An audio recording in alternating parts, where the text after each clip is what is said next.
seen killer bees kill people, kill horses. They will attack anything that moves, anything that makes noise, smells. They don't care what they sting.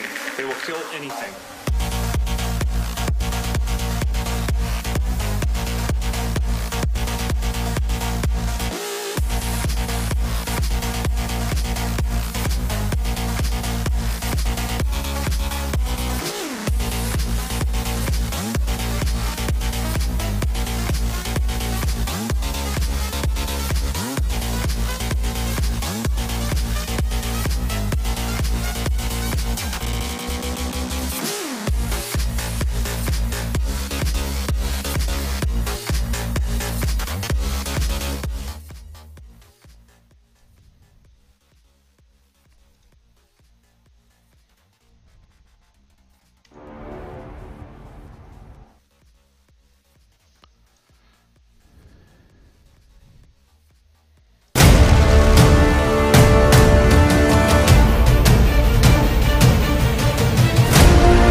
All right. Well, I've done it a number of times. I've started my mic. I've closed my mic.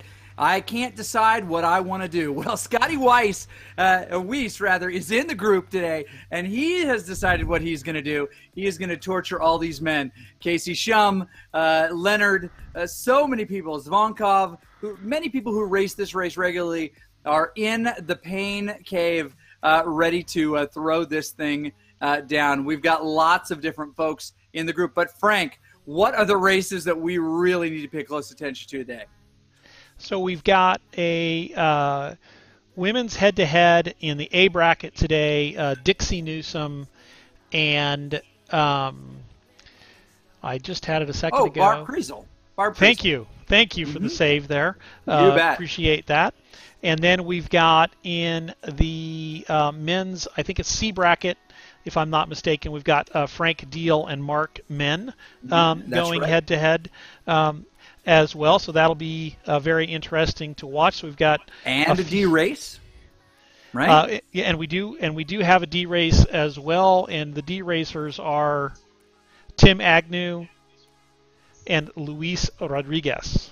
And we are going. And the other thing that we have to look forward to today, is the Can Anybody Beat Scotty Weiss race.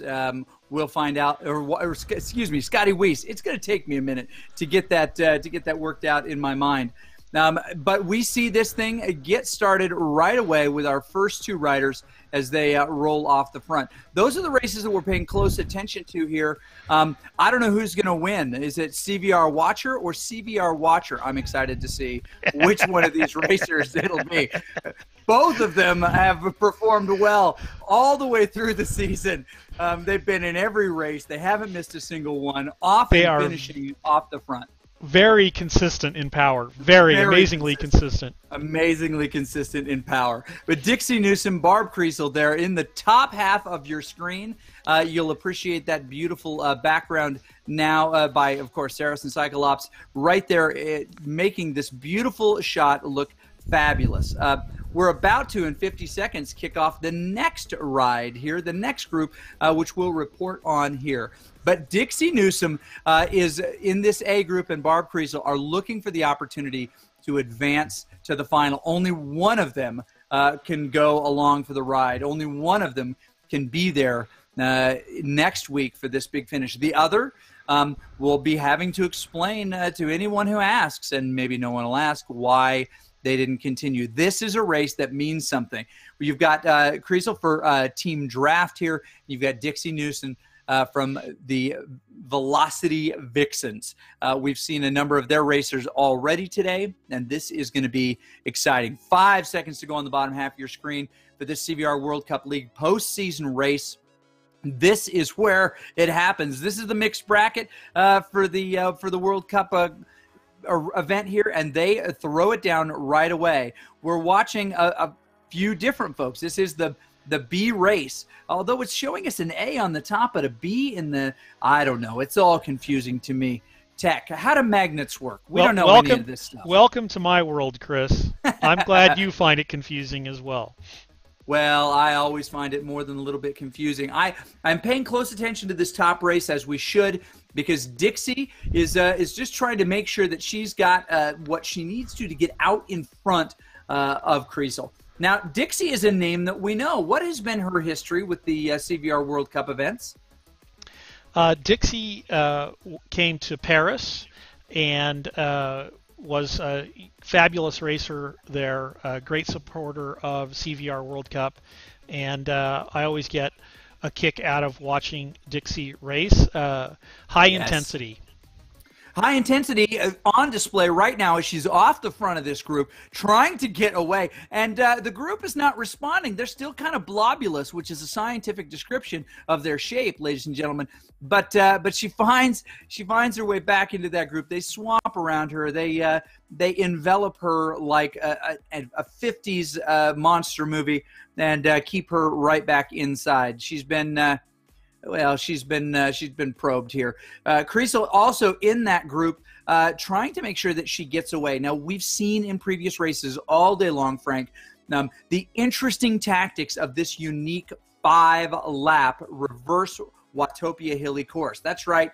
You did not mishear me. 5 laps of Watopia Hilly reverse. That means you go up the long slog climb 5 times. And so if you spend a little bit too much too early, you can find yourself in a lot of trouble. It is a race of attrition. What have been the characteristics that have helped people get through this race, at the front of this race previously?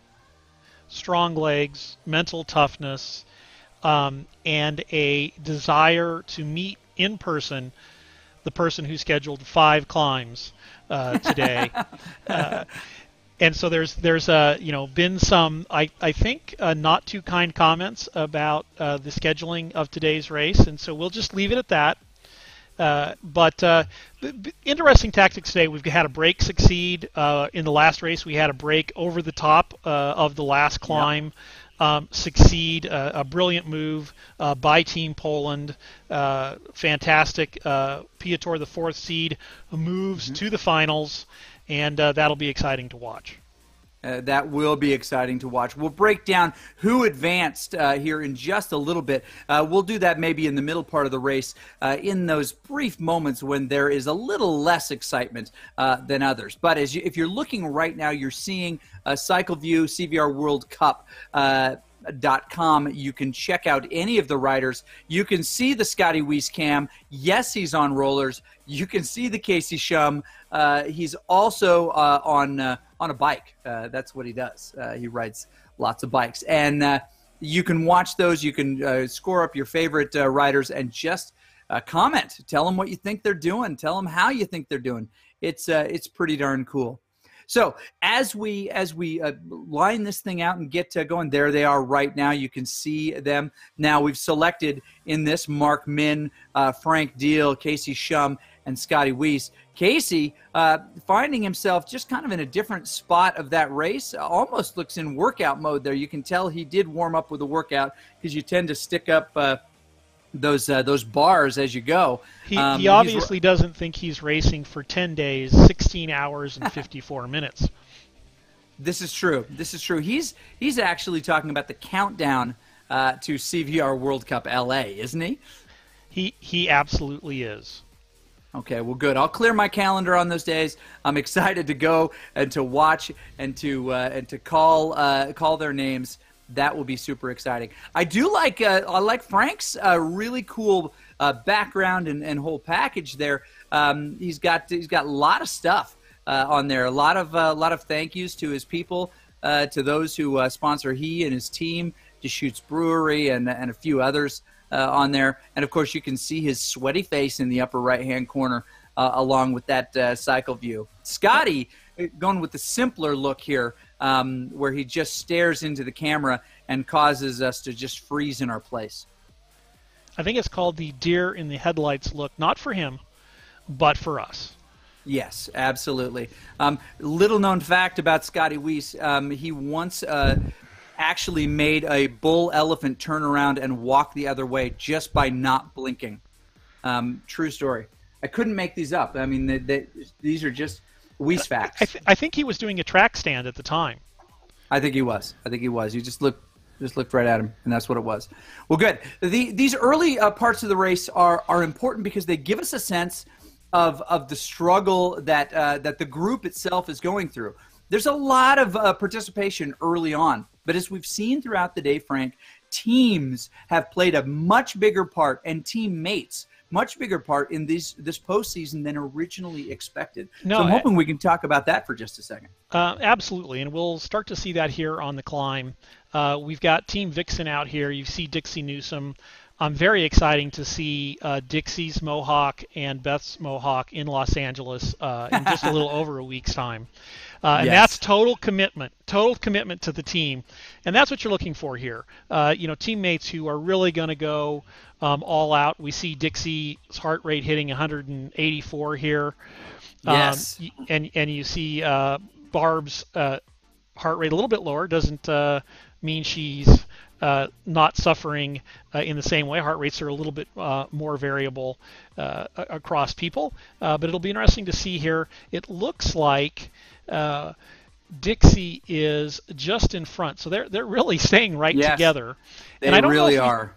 I don't know if we see a lot of teammates. By the time you get to the end of the day, in the Zone G and Zone H, a lot of the teammates have already done their work for somebody else earlier in the day. So it'll be interesting to see how that plays here. But teamwork in the postseason has been absolutely amazing. There's only one person who can win. There's one person to work for. It is really making teamwork shine here in the CVR World Cup postseason.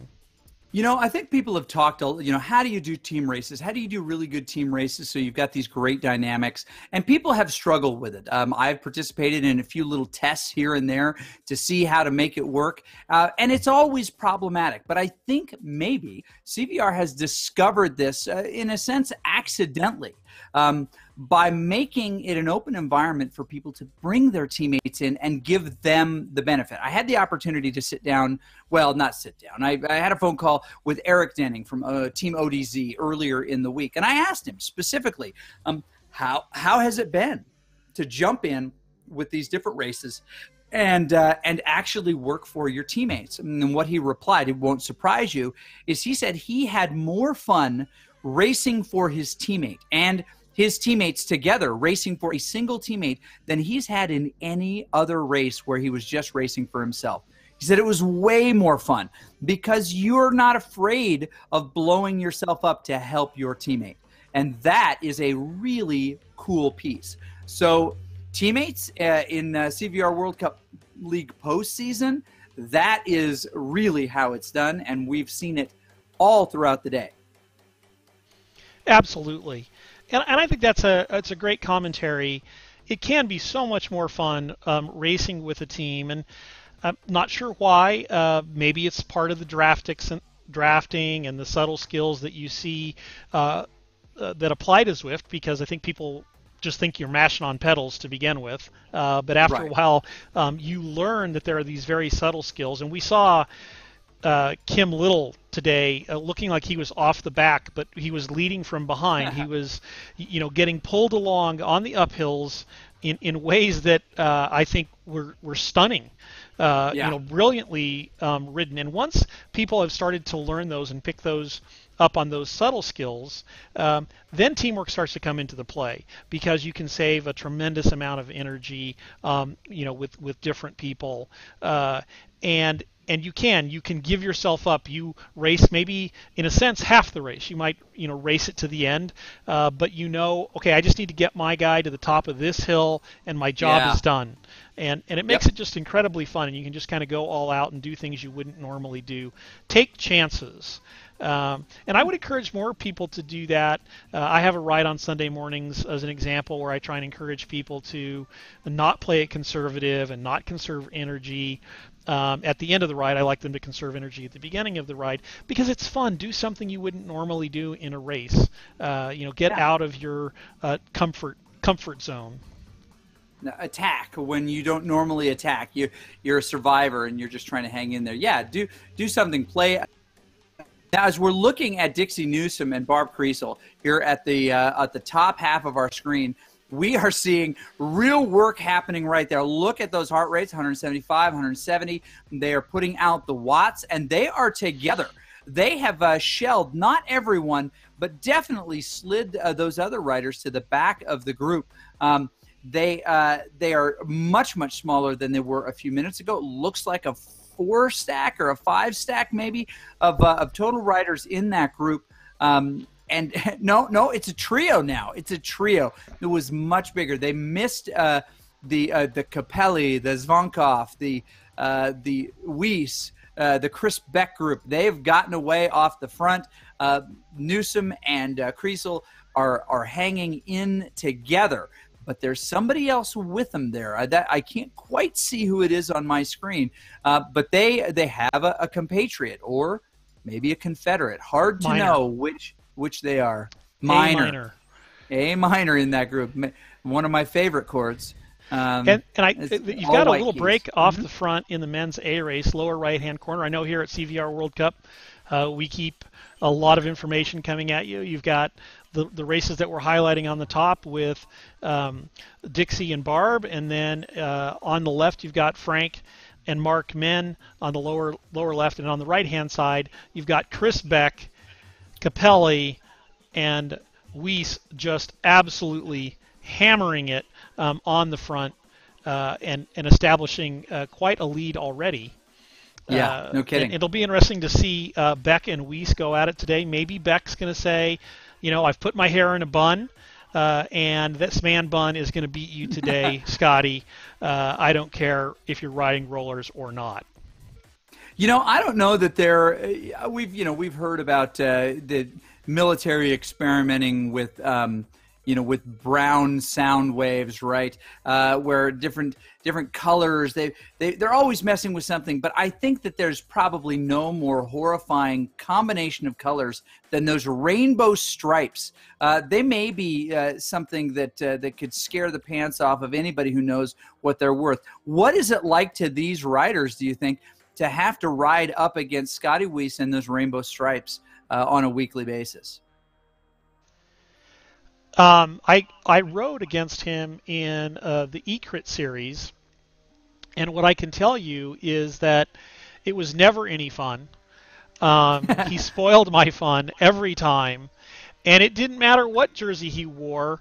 Certainly the rainbows speak for themselves as to what amount of fear should be struck into your heart. But when I just saw him take off and go to the front and start doing 7 or 8 watts per kilogram, I just wanted my day to be over, and for him to get off the front. It's interesting. I was much happier when they would just let him go, but when everybody tried to stay on his wheel, it was usually game over for me. I find this really interesting that Chris Beck and Capelli here are actually instigating this, with Weiss behind them now, trying to cover this distance. Now, maybe he's doing some of his, there he goes right past him. Maybe he's doing some of his, his trademark intervals where he just tries to close gaps and things like that, almost like a cat playing with its food in the form of a mouse or a shrew. But Chris Beck, you're the shrew, and Capelli, you're the mouse. But he can do pretty much what he wants with them, and they think they've got a small advantage. They do not. Newsom and Kriesel at the top of your screen together. This is a race of note. The winner of this race actually advances into the next bracket of the category, which is, Frank, the final bracket. And we've been seeing it all day. We've been kind of putting together what and who are going to be in the finals. And in this women's A group, Dixie and Barb are fighting for one remaining spot. That spot is going to be against Ana Barbado. She managed to win today in Zone F against Jenny Mattis, and she is going to advance to that final spot in that women's A group. Now, if Dixie or Barb advance to that group and they win against Ana, what's available to them? What's going to happen for them? They are going to go to the CVR World Cup, not in Los Angeles, but the one that's coming up in June in Canada. And that is almost definitely going to happen in Vancouver, but we will confirm that in the next few days. Stay tuned, watch LA, and see if it's Vancouver or Ontario. Wow. That is impressive. So they'll win themselves a ticket to the next one. This will also happen in the men's A group, which we'll talk about here in just a little bit. But what are the bragging rights, the celebrations? Oh, you know what? We don't want to drift too far from this, because Dixie Newsom has decided she's going to jump off the front of this group and see if she can get away. It's not much of a gap, but she's definitely putting down the power. 300 plus watts as she comes over the final kicker here, maybe trying to jump on. These folks are passing. She can catch an elevator here and maybe go a little. She try, maybe. She's kicking it up. Trying to jump in with that group, but she's not the only one. Barb Kriesel doing that as well. She definitely doesn't want to get separated here. You get caught in the flood of people here on the day after Thanksgiving sale of bike speed here. She could get trampled and find herself without her competitor. This gets a little bit confusing. I know that I've gotten dropped off the back or tried to attack as a group was passing to separate myself from somebody else. But she's got to be looking at that right-hand side, trying to see if she can get away. Casey Shum is now in the group with them as well. This is an interesting turn of events to see Kriesel and Newsom in this group with all these other riders. What could happen? Frank, what's going on here? Well, this was an opportune time. I think it was danger zone for Barb, but she did a good job of not panicking. There was a little bit of a string there, and she attached herself to the end of the string and then worked her way back up. And now it's back to deuce, no advantage. Deuce, no advantage. You'll notice in this group also Mark Min, another racer that we are following today, as and Frank Deal, both of them in this group. They're top and the bottom of the list as you looked over on the right side to see it, but really they're not that far apart. We're talking meters, 2, 3, 4 meters apart in this, as the group was big and together. So if you're Dixie or if you're Barb, what is your strategy now that you're in this big group? Well, that's a tough call, because you have 2 head-to-heads here. So you've got Frank and Mark, and you've got a lot of riders now in the group. There's liable to be attacks. Do you try and go with one of them? It starts to get very, very tactical here. A little easier when it was head-to-head. You just had to sort of stick with the person you were with, and if there was one, a third rider, you kind of be like, I'm not going to go unless the person I'm head-to-head goes. But now it gets much more difficult. And do you stay near the rider that you're head-to-head? Do you try and get a little bit more of a draft on the back, but maybe leave some space? And if there is an attack on the front, you could be caught out. Now you have to be super attentive, and you see sort of Barb dangling off the back there, but they very much want to stay sort of center pack here and not do anything too fancy.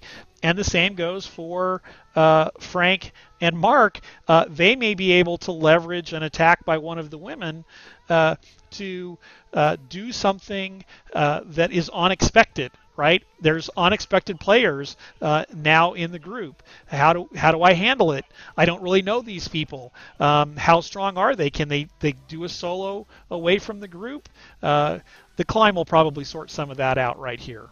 I think that it will, and we see a little bit of a dig off the front. Somebody trying to get their name called. Well, it may happen for you, fella, but you got to put in at least 30 seconds on the front. Just dipping your nose in the wind doesn't get your name called on the CVR League postseason broadcast. But what we will expect to see is as soon as we hit the bottom of Hanks, the pain is going to come up. Who's got it today? So these A women, Newsom and Creasel and Minor, now mixed in with the B group, which has a lot of names that you know well, including that other head-to-head matchup, including Mark Min.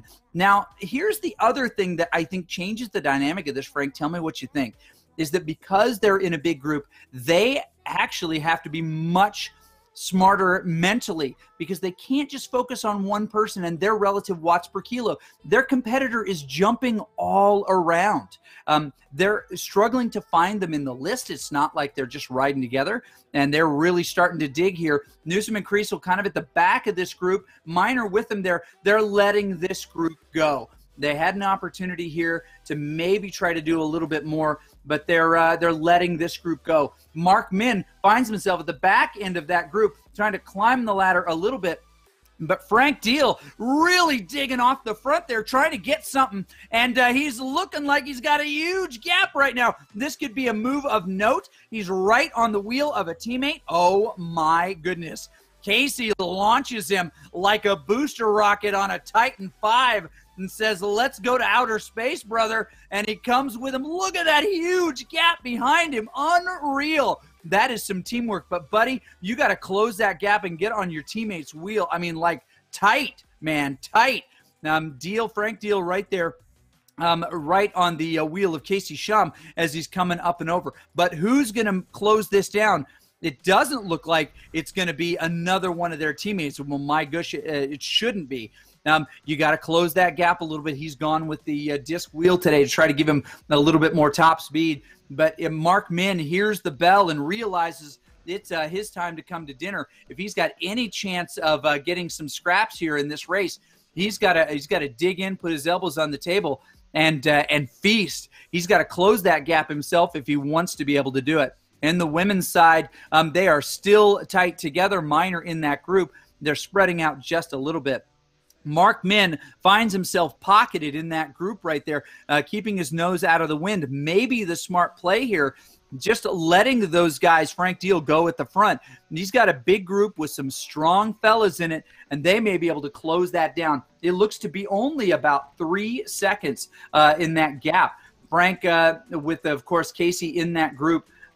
Very interesting. Casey drifts back from his A group to find himself in the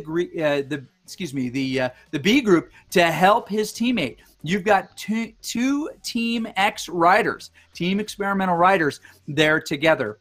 Maybe talking a little bit, they back it off just a hair, making these other riders do the work to catch them, and it looks like they're trying to do it. Crute, Charles, Barbera in that group, White, Ignacio, Amos, all working together maybe to get their guy off the front. How savvy or dangerous was this move for the experimental guys? You're inside the team car, Frank, you know. I'm not inside the team car right at the moment, so I'm not totally in the know. I think interesting, very interesting tactic. You've got Casey, who is a time trialist, uh, and so very easily, I think if they could have gotten away, I think it was the chance of Casey to bury himself and pull Frank around, but. Yes. Now it becomes a little bit more interesting because the problem with that strategy on that early in the climb, maybe a little bit later, maybe if they went over the top with that same sort of gap, they could have gotten that. But it's very hard for Frank to sit on Casey's wheel up the hill. And so I think they maxed Frank out. So I think a better strategy might have been to go a little bit later towards the top and get that gap over the hill and then let Casey time trial. Then you can get the sort of the A versus the B dynamic going a little bit better. But otherwise, usually if you have a super strong rider trying to help out a rider who isn't quite as strong, you can get that dynamic where you just basically overcook them.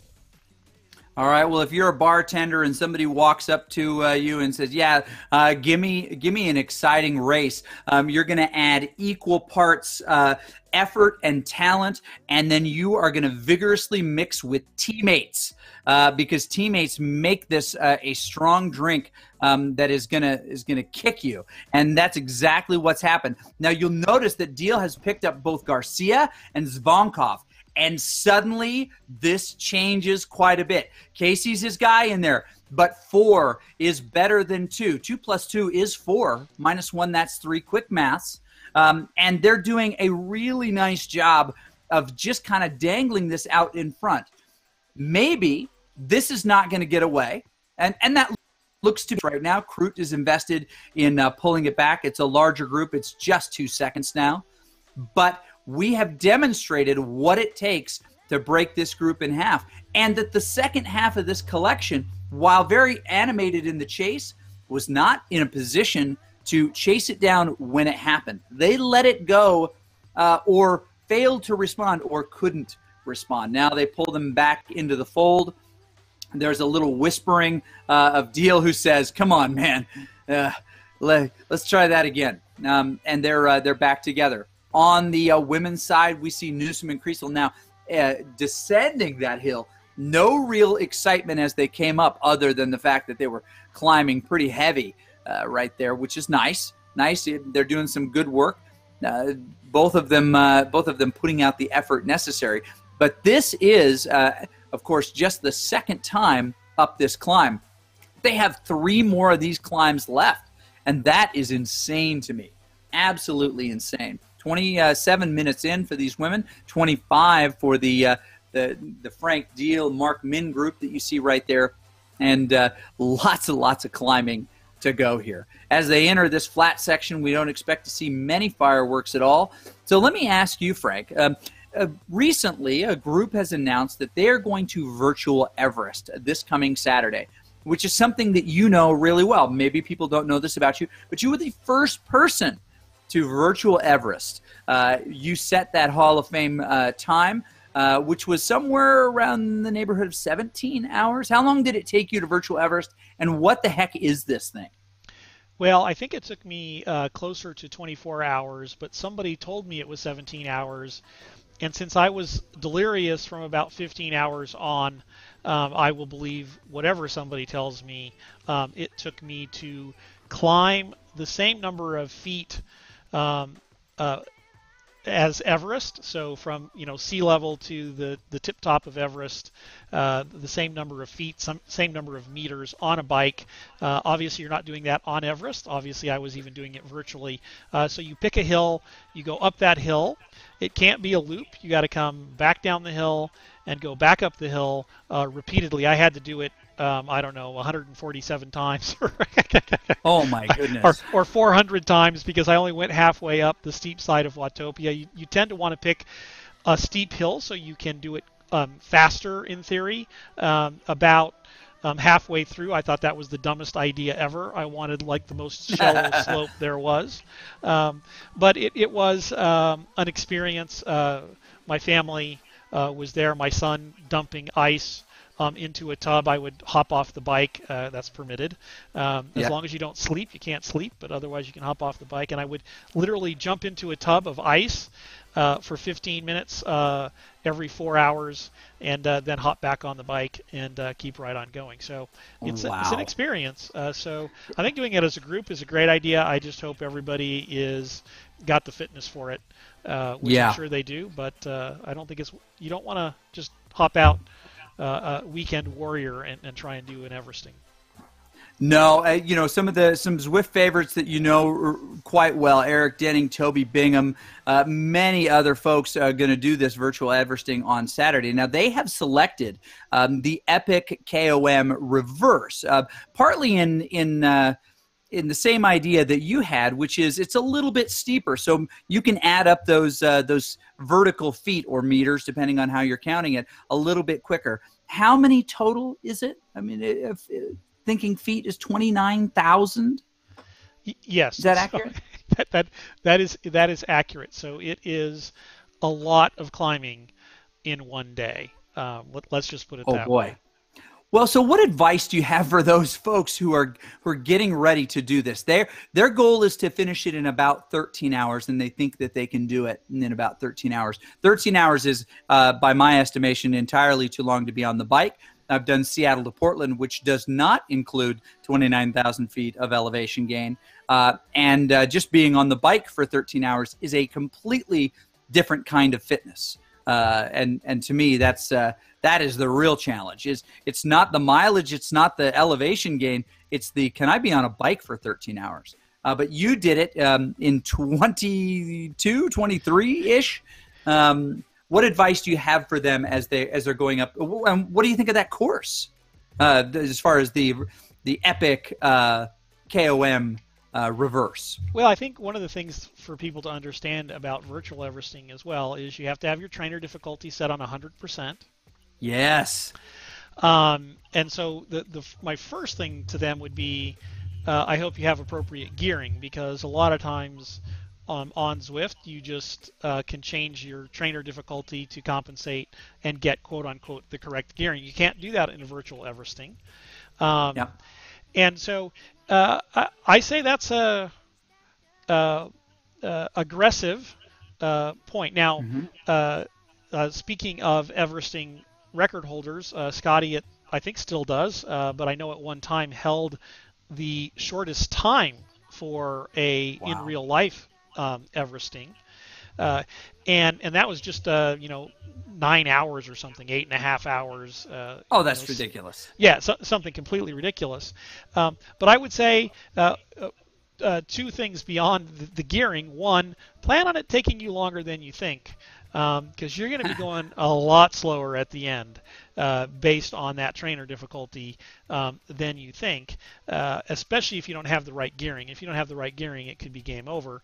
And then the second thing is, people always laugh at me when I say things like this, but change your shorts regularly. Don't stay in the same kit for very long. That was what concerned me more than anything else. I was pretty sure, although maybe mistakenly, that I had the tenacity to stay on the bike long enough to do it.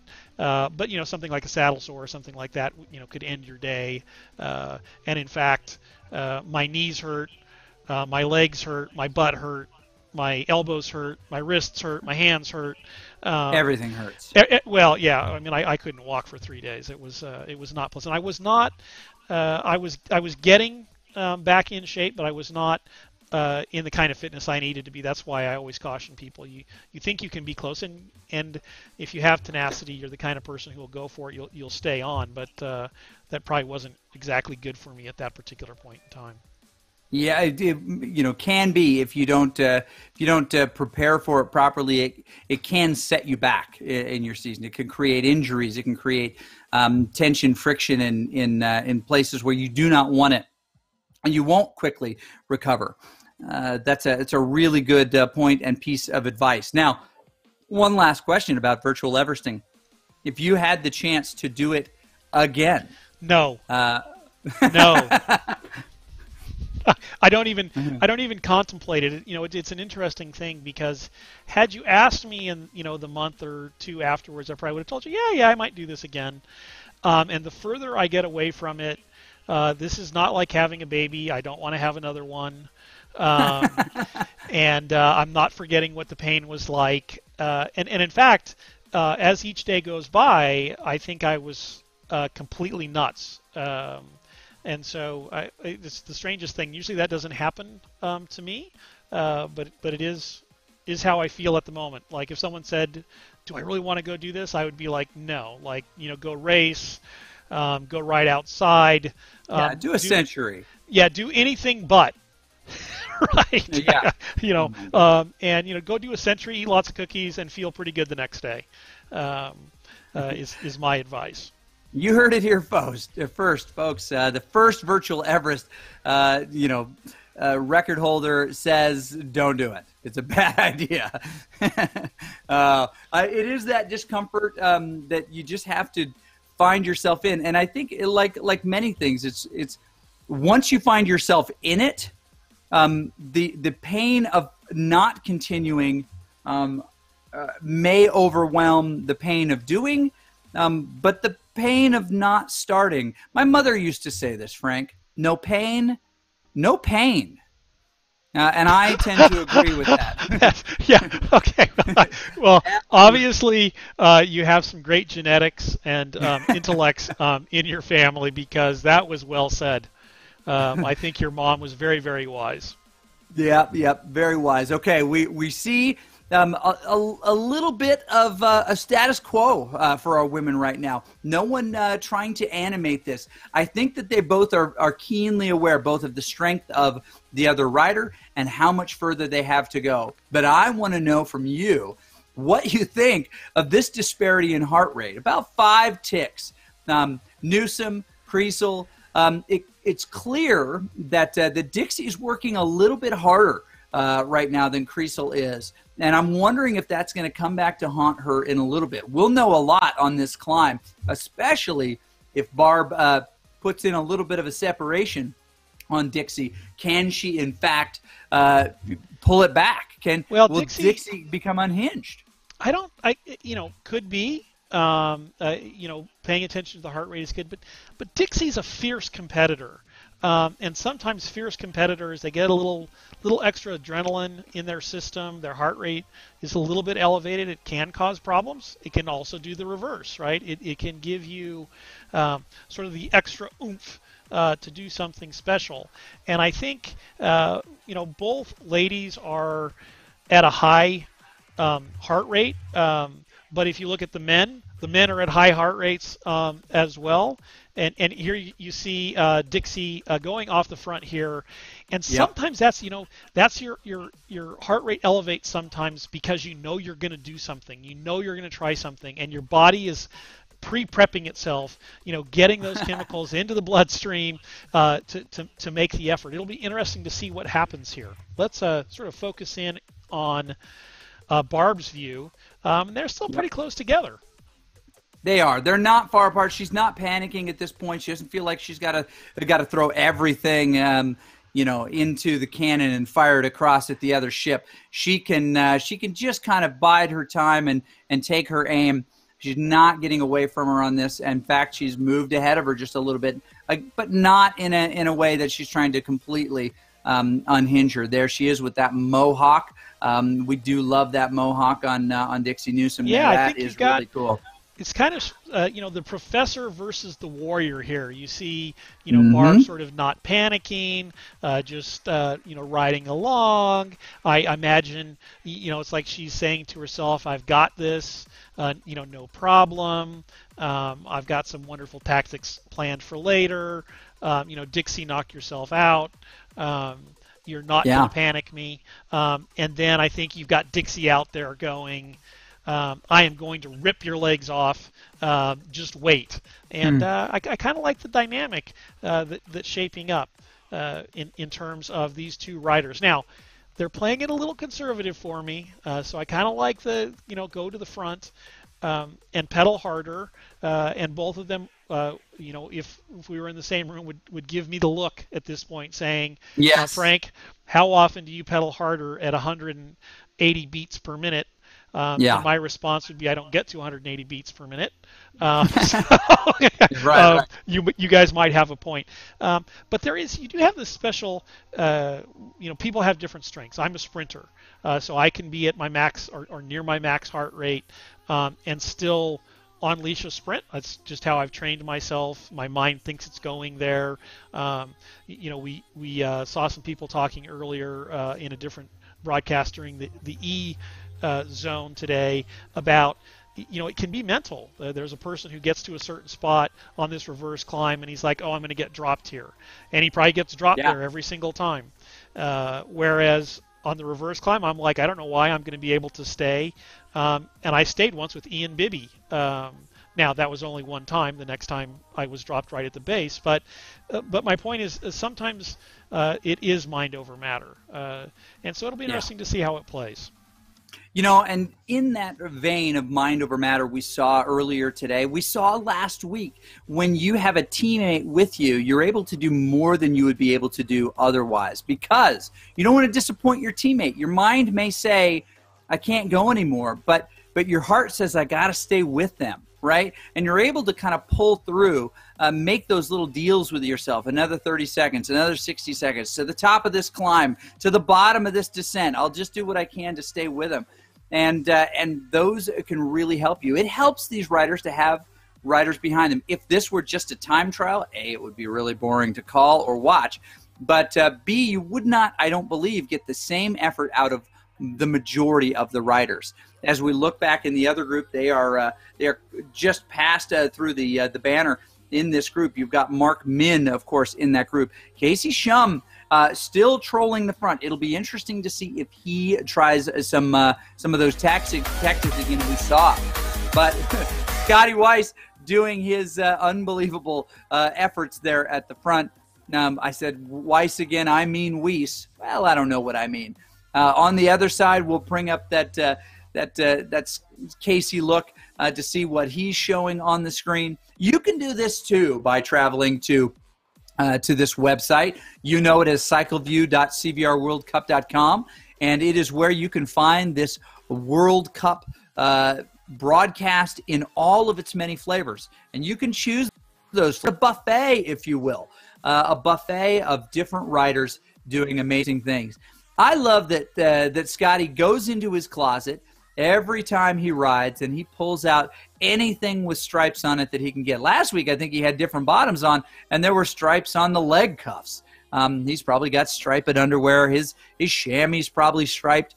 Casey, no stripes. Well, not that we can tell you about.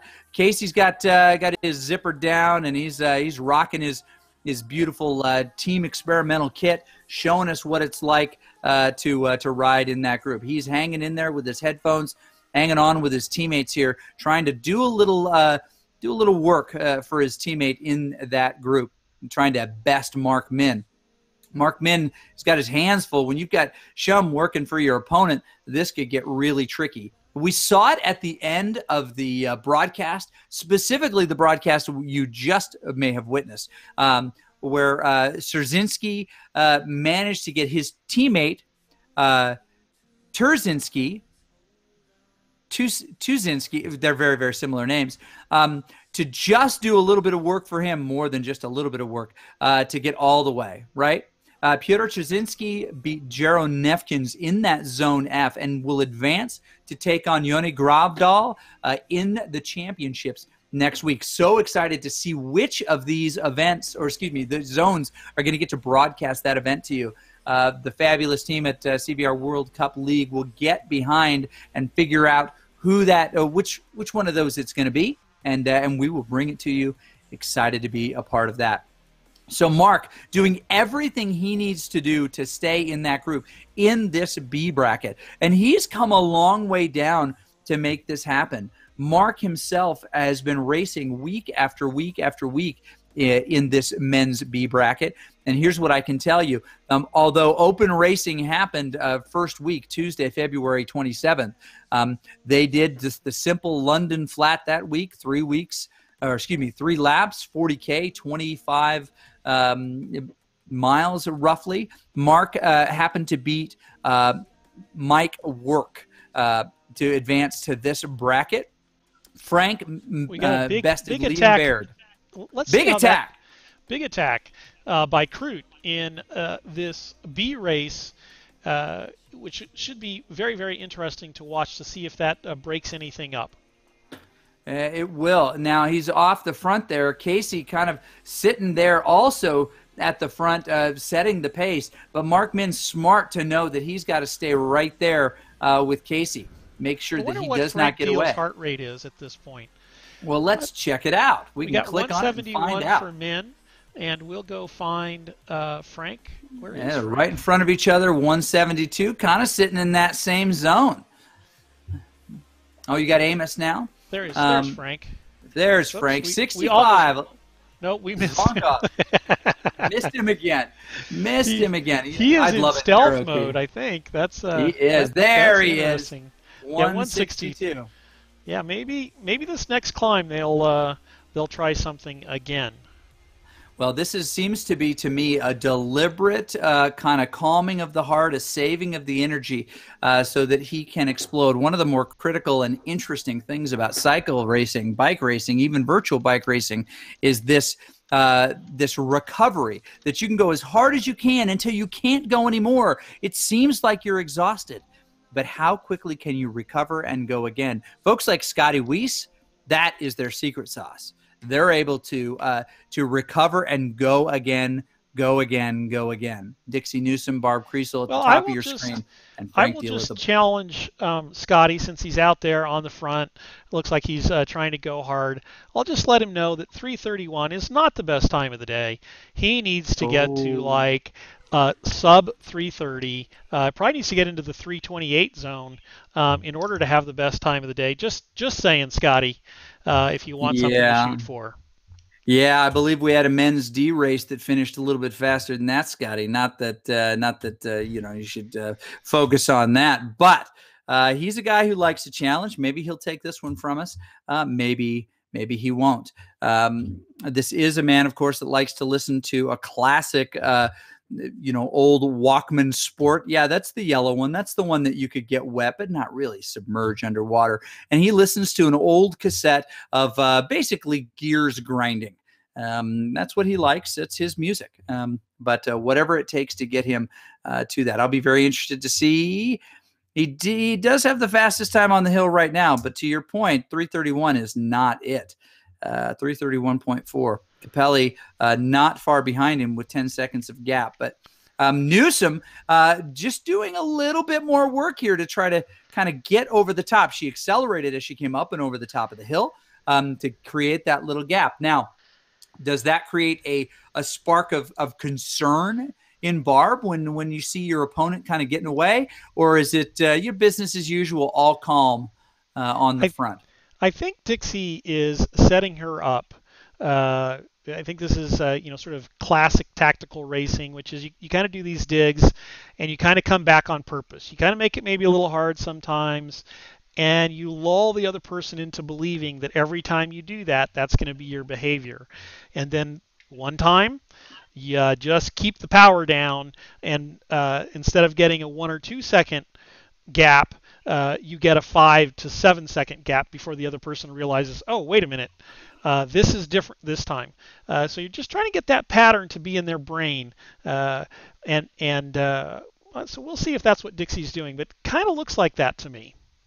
Is that what we saw in Zone F with Team Poland as they continued to kind of fire off the front there a little bit and then come back? It didn't appear to be that deliberate. It looked like they were trying to get away, but you tell me. I think it was a little bit. You certainly start to play into that. I mean, if they let you go, you go. But if they don't let you go, you just kind of ease up, you let them back in, and you sort of lull them to sleep. And over that last climb, I think that's what happened to Nefkins. He thought, oh, this isn't a big deal. They're going to ramp it back down, and I'll catch on easily. and they did the opposite. They ramped it up when he was expecting to get that ramp down. It's something that a lot of people do. I've done it often. I don't often go to the front, but if I'm in a certain race with certain racers and I have that capability, I'll certainly do that. And a lot of good racers will do that. They try and lull you to sleep.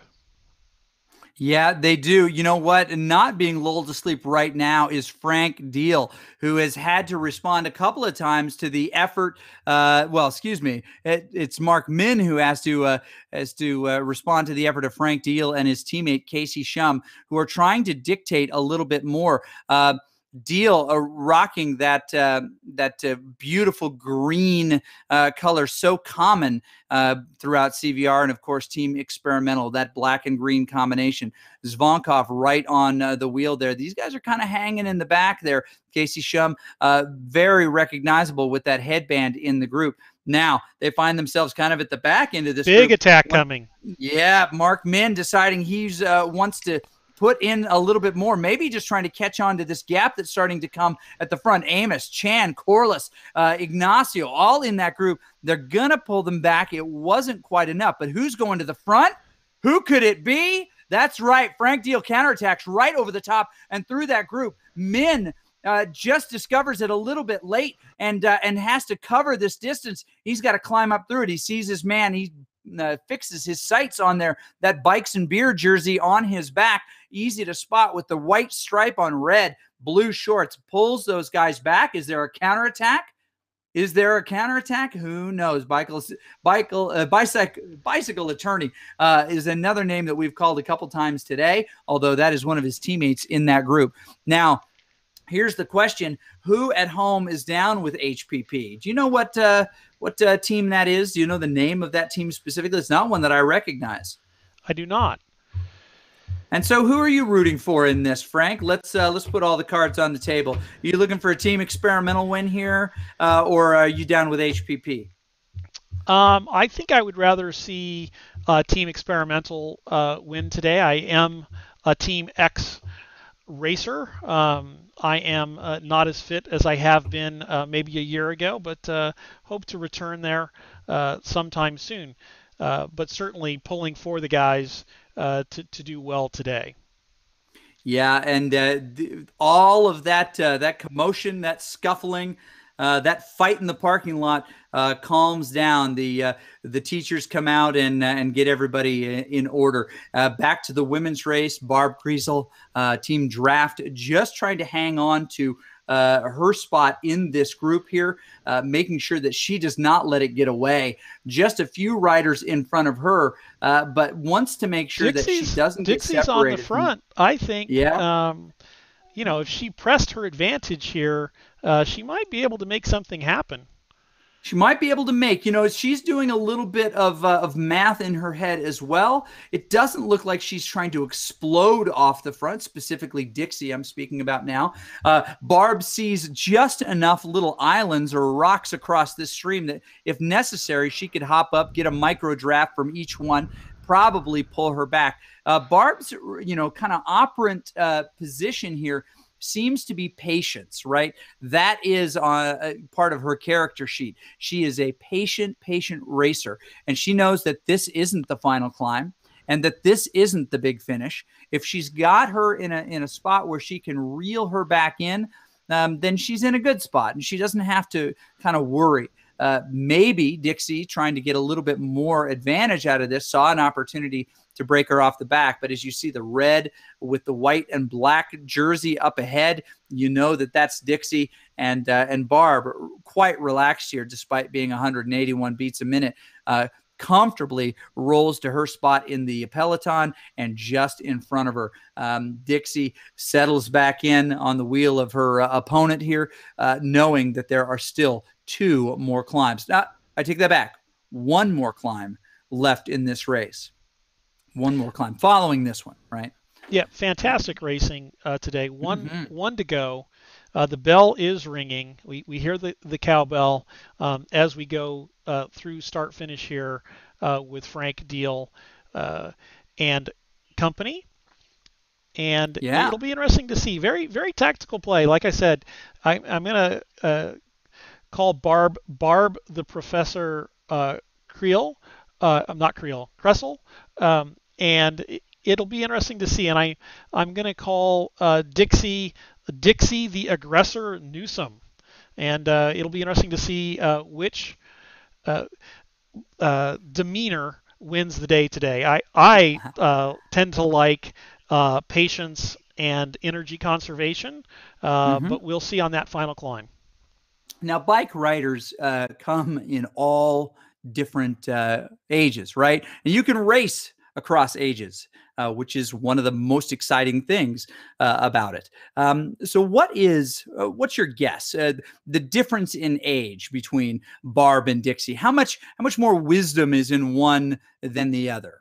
And I'm putting you on the spot here. Wow, and luckily, I can honestly say I have no idea. So that has saved the day. As my wife says, I'm often too honest. So if I knew, I would tell you. But that's not the thing that I look up. And I should clarify, when I say I like energy conservation, that's how I like to ride. And so I see a lot of benefits in that, to save that energy, every last ounce of it until the end as a racer. That being said, I really love to watch aggressive riding, right? I love to watch the groups being put under pressure and somebody attacking and then re-attacking and then doing it again and then doing it for the 5th time, and everybody's like, please stop. Yes. And so that's fun to watch. I don't actually like being a part of a race like that, but it is it is fun to watch. All right, and as these women and their collected accoutrements come across the top again, this will be the last time that they will descend this rise without a prize in front of them, right? There's nothing to be won by being under the banner at this point in the race. First, maybe just a little bit of, pump for you can do it. But this next lap will be everything. But the other side of this race is going a little differently. They're already in the S's, and we're watching Frank Deal from Team Experimental and his teammate Casey Shum try to create some magic here today. They are in the bottom left-hand corner of your screen as you look at it right now. Sitting on the front is Frank. Right next to him, his guy, Casey Shum. They are surrounded by lots of fast guys who, are not here to watch the finish of this race. Here's his name, and Casey decides he's going to put in a big dig. This is a very creative spot. We like this climb quite a bit, and they are pushing a little bit too much of a gap to Frank. He's got Mark Min, HPP, on his wheel. You down with HPP? Yeah, you know me. You were waiting for delivery on that. Comes around him. Not quite enough coordination from these guys to create a real gap. Yes, they created some discord in the group. They may have kicked Charles, the other HPP rider, off the back. Nope, he comes right around him. This has gotten interesting. We did not notice that before. The HPP riders, that Mark Min is not alone. This is not just about Team Experimental anymore. Not at all. And some great riding. I think actually HPP's got numbers, and yeah, they do. And just one more rider, it can make a huge difference depending on how you play. Now it's a little different today in that both teams know there's one rider, right? There's one patron in each of the teams, and you've just got to mark that person. So it's not like a repeated attack will necessarily work. So for instance, if Casey went hard here, they'd probably let him go, but then could Frank bridge to him?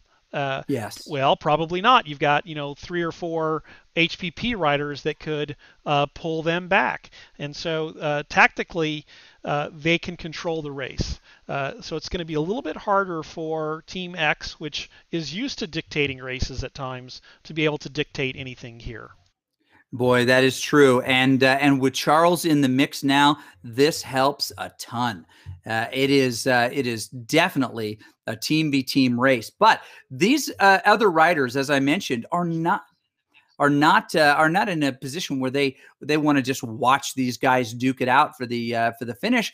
They want a win themselves. It'll be interesting to see if there's any other folks who can actually create the separation necessary. But for these two men, it doesn't matter if they win or not. They've got to pay close attention to one another because they've got to beat that other guy across the line. And that is what this race is all about. Only one can advance to race next week, the final week of this preseason. Now, this event, as we're kind of keep our eyes close here so that nothing gets away. Dixie and Barb still together here, but there is a little bit of a gap between her. She's chasing on now. Barb finds herself off the back. This is a dangerous group. She's asking Allison Miner, maybe close this down for me, but she's got to get on her wheel to be able to do it. She needs a bike bungee in this case so she can pull back to the front with minimal effect. And she's not going to be able to do it without that help right now. They managed to close it back, but that was a scary moment right there. That was yeah. That was a very scary moment. And depending if Dixie's feeling on, that should give her great confidence to go ahead and go for the break. But is the professor laying in wait? Is she the crouching tiger laying down in the grass, making you think that you want to go all out, but she's actually feeling good as well and just wants you to burn your matches so she can go right on by you and blow them out? You heard it here first. Barb Kreisel, crouching tiger, and of course Dixie Newsom. Dixie the aggressor Newsom. Right. I like crouching tiger, hidden dragon, but that's just me. Love that Ang Lee. But yeah, like your stuff always matches, like your pants and your shirt, they match. I mean, it's boring. We're going to mix metaphors all day, in fact. Okay. We do know that in this group, Scotty is not just off the front, but way off the front.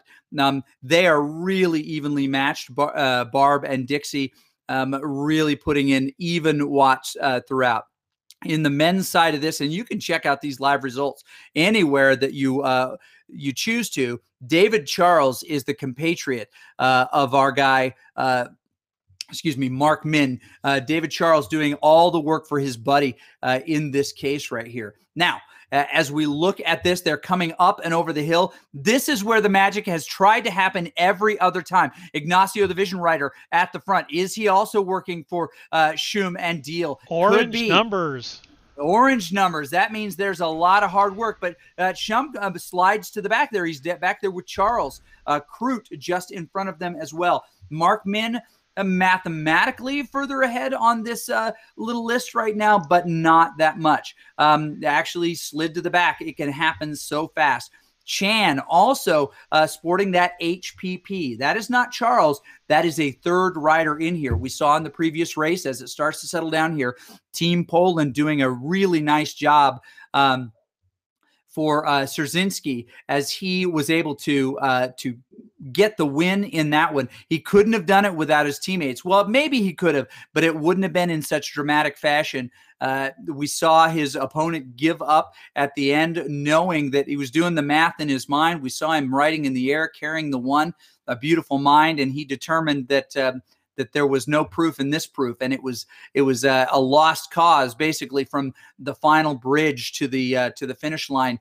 And he backed it off. Actually got pipped at the line by another guy, pulled him out of the top three. But that wasn't why he raced, not to make the podium, but to beat his opponent, and he knew he didn't. Now, it is not settling down here at the top. We are still doing 4.5 to 5 watts per kilo, just about all over that group.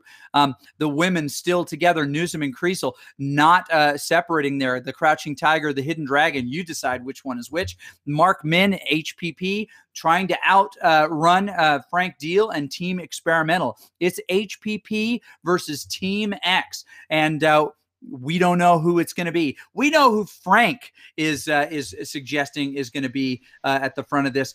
I have never bet against Casey Shum. It would be hard for me to do so in this case, but I'm going to. HPP for the win. We'll have a little side wager on this, not real wagering, just bragging rights to see who it's going to be. I'm going for Team HPP and Mark Min to be at the top of this. You, I assume, are going to stick with Frank.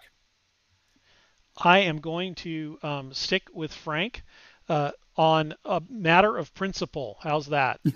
As you should. Honestly, either one capable of winning this. But how will it go here at the end? I think that our camera for the next minute or so ought to be hard fixed on Min and Deal and seeing which one of them is going to make the biggest difference right here. And we are. Mark Min on board. He finds himself on the wheel of Casey Shum, just one ahead of his. But his teammate, Eric Chan, HPP, passing Shum, saying, I'm going to move you to the front. Charles is up there already. They know that this is a pivotal moment. You can't win this thing at the top of this climb, but you can certainly lose it. And those bikes and beer jerseys are all flooding around them. My goodness, where did all these HPP riders come from? A big dig being put in just behind him out of the saddle. The bike rocks. The animations are going crazy. Mark Min first over the top. Does this mean he's going to be first across the finish line? There comes past him right now. Corliss, that's not the guy you want to chase unless you think there's a good chance. Frank Deal being patient, being shepherded by Casey Shum, making sure that he's going to make the big finish of this. This is going to be exciting. No one is getting away. Ignacio and Amos drifting off the back a little bit, but they drop into the Super Tuck. Frank says, I'm not going to do all the work right here. I know the power of the Super Tuck. 3 riders in front, 6, 7 riders behind. The physics favor these descending riders in the big group behind. Zvonkov, the strong Canadian rider in that group, leading the charge at the front. But HPP with Eric Chan on the front, making sure that they pull it back. And no surprise, they're going to connect this. The question is, when will they light the fuse on this explosive piece? Where's it going to be, Frank? The buildings, the other side of this bridge, how long do they have to dig this out? They need to go right as they turn, and we'll certainly... Oh, there's a big... Casey is off the front, making a huge effort. So we'll focus here on the sprint. All right. I'll tell you what I see from here to the end. Frank Deal right on the tail of Casey Shum. He is the stage of the rocket, but you know what? You're getting passed right now by another HPP rider. He seems to have gone to the front without his man. That is really bad. Casey Shum expended as a rocket. Crute says, I want this. And Frank Deal says, you know what? I want it even more, but he would be so smart to get on Crute. Let any of these guys come around you except in the case of Mark Min, who's passing him right freaking now. Unbelievable. Mark Min with Team HPP comes around the backside at the big finish there and takes it. We'll double check the final results here, but unreal. That was impressive, impressive stuff. Almost to perfection. HPP waited, and then exploded at the end. You know what? I think if we choose, we can see Frank and his big finish here, probably just a couple seconds delayed on the CVR World Cup, the Cycle View site. That'll be really interesting to see if, in fact, it comes up that way. Wow, unbelievable.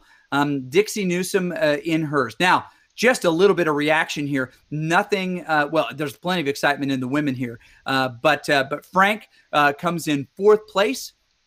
But I see in first place there? Hard to read with that go cross on there. But how did it finish? Working on it. In your mind, did he come around him in time at the end? Boy, it was really too close to call.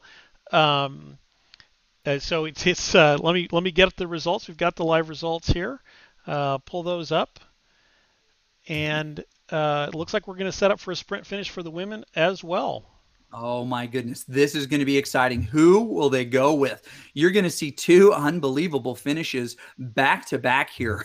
Unless something really strange happens in the women, we're going to see something very, very similar. Let me just recap just a little bit of what we saw there at the end.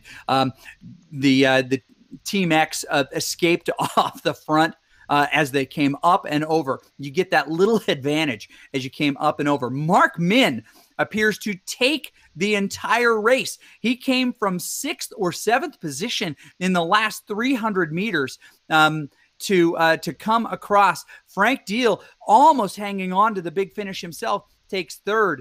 But Mark Min will advance to the finals of this B men's category next week, and that will be an exciting finish. Unbelievable. I say that a lot, but it really, really was. That is a strong, strong effort.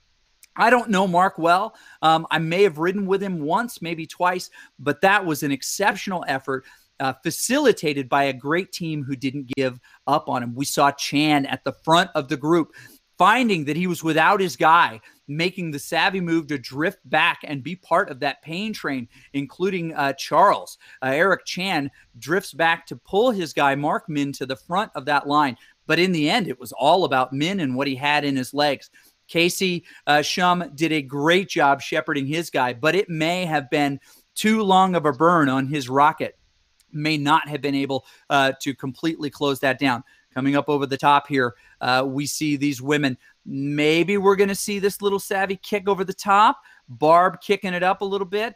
She's not going to get the gap that she needs, looking to just stay in there. Just a reminder, riders, don't hit your head on this tree branch. John Mayfield is eventually going to trim that back.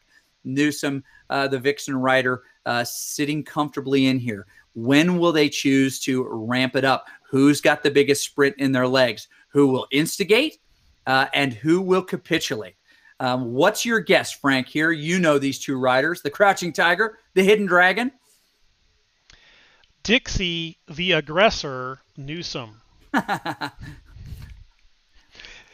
And we can arm wrestle later over aggressor and professor, or Crouching Tiger and Hidden, what was that? Lollipop? Like, I can't remember. We're about Hidden to Dragon. find out.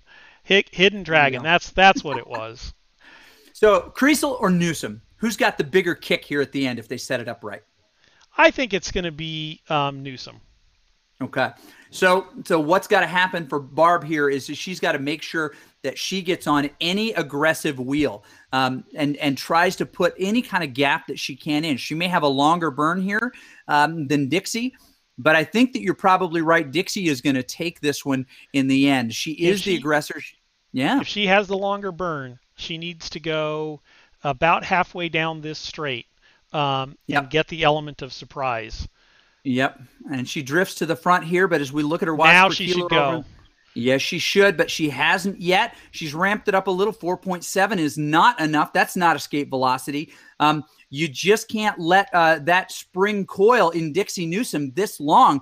And there she goes. She's in a terrible position, Creasel is. She's going to have to respond. But Dixie's got bike links on her. Looks like 3, looks like 4, and she's pulling away. She's got a nice little advantage with an aerodynamic, and it's not going to happen. She's not going to be able to get out. She just wants to come across with the group. Dixie played that to perfection, made sure she left at the right time with the right person, and comes across the line before Barb Creasel. The professor was not prepared for this lecture. She hung in the whole time, but when it came to deliver the exam, she was not as knowledgeable as Dixie. She knew which wheel to follow. She knew when to go. And must have been surprised that it was not uncontested, but certainly not the contest that she thought she might get at the end. Great race by these women, and a great race by these men as well. As we look in the female group, that would be, of course, that top group there of all the females: Dixie Newsom, Barb Creasel, 1, 2. Now look at the difference. Less than a second separates them on a ridiculous number of laps around this course. That is impressive. Whatever way you look at it, that's impressive. We love it. Okay. You've seen some fantastic racing today, which we are thrilled to bring to you. This is CVR World Cup League postseason, and it's super exciting. And it's all leading somewhere. These top-tier races, especially these A races, offer some seats, albeit a bike seat, not at this event in Los Angeles, but at a future one in Canada. Excited to head up to Canada and see these great events. Now, the one that you're not going to want to miss is March 24th and 25th in Los Angeles. That's at StubHub Center. You're looking at it right there.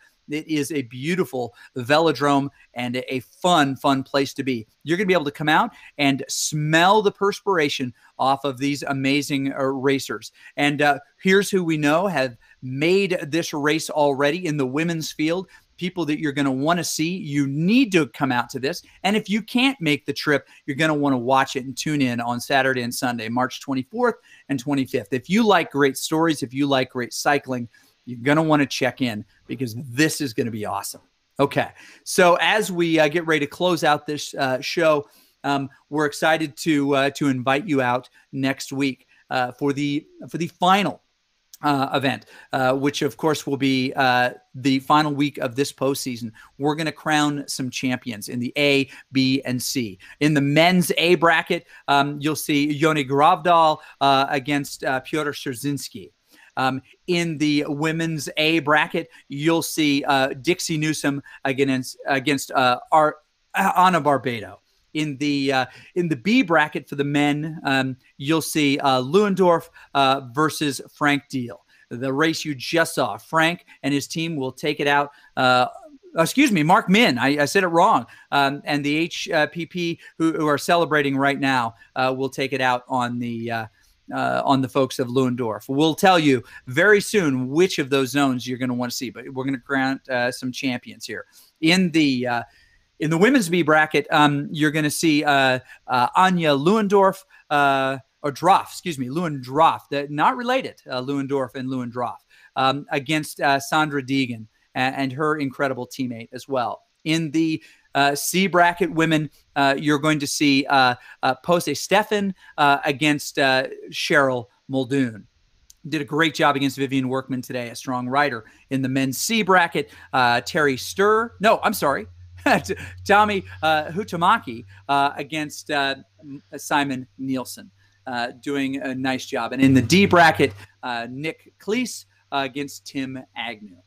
Do not want to miss that. Have I called all those correctly? Did I misname any of them and not correct myself? I think you got them all. Absolutely wonderful. Well, this has been a lot of fun. If you're just joining us and you missed it, you want to go back and watch this. You hear Frank's advice on how to Everest and maybe why not to virtual Everest. But exciting to see that folks are going to torture themselves. We are very thankful for, of course, our sponsors, Ceres, Cyclops, PowerTap, Garneau, and, of course, the Hunter Allen Peaks Coaching Group. I'm going to have him coach me on some very specific things on that broadcast that you don't want to miss. But we are just 10 days away from this exciting event with some exciting riders. Stay tuned. Follow this station, this channel. Get yourself registered. We'll see you soon.